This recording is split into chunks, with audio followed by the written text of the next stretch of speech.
нозирони минтақавии милитсия дар ноҳияи Ҷабор Расулов муроҷиати шаҳрвандонро баррасӣ ва дуздии дучарха дар ноҳияро пешгирӣ намуданд.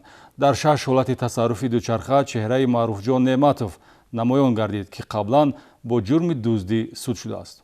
баъди гирифтани маълумот дар хусуси дуздии дучарха ҷиҳати пешгирӣ ва ошкор намудани шахсияти дар дуздиҳо даст дошта, пайгирии ҳолати мазкур ба нозирони минтақавии шӯъбаи Вазорати корҳои дохилӣ дар ноҳияи Ҷабор Расулов имкон дод гумонбари ҷиноятро муайян намоянд. дар 6 ҳолати тасарруфи дучарха чеҳраи шаҳрванд Неъматов Маъруфҷон Иномович соли таваллудаш 1975 истиқоматкунандаи шаҳраки Меҳрободи ноҳия намоён гардид, ки қаблан бо ҷурми дуздӣ суд шудааст. дучархаҳои дар саҳни бинову кӯча беназорат гузошта ҳадафи дуздӣ қарор гирифта, дар идома бо нархи арзон фурӯхта шуданд.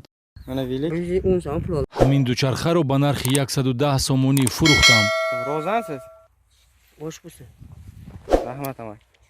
дучархаҳои тасарруфшуда аз 500 то 1200 сомонӣ арзиш дошта, аз бепарвоии соҳибмулкон рӯзона ва ҳам шабона ҳадафи дуздӣ қарор гирифтанд. масалан, санаи 12 апрел тахминан соати 11 аз назди даромадгоҳи Мактаби таҳсилоти миёнаи умумии рақами 20 як адад дучархаи тамғаи Урал 550 сомонӣ арзиш дошта, аз кӯчаи Ҷабор Расулови шаҳраки Меҳробод дучархаи тамғаи камаи 800 сомонӣ арзиш дошта тасарруф шудааст.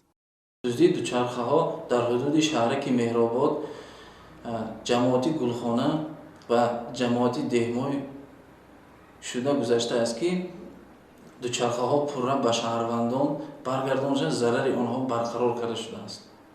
ҷарбдидаҳо дучархаро дар ҷои намоён гузошта вориди бино, мағозаву коргоҳ мешаванд ва дар муддати на он қадар тӯлонӣ баргашта бошанд ҳам дучархаро дар ҷояш пайдо намекунанд. шаҳрванд Абдуҳамид Исоев, сокини ҷамоати Деҳмой, ба ҳамин гуна ҳолат рӯбарӯ шудааст. бо ошкор намудани силсиладуздиҳо ва муайян гардидани гумонбаршуда Маъруфҷон Неъматов, милитсия дучархаҳоро дарёфт намуд, ки ба соҳибонаш баргардонида мешавад. аз рӯи ҳодиса бо моддаи 244 кодекси ҷиноятӣ парвандаи ҷиноятӣ оғоз карда шудааст.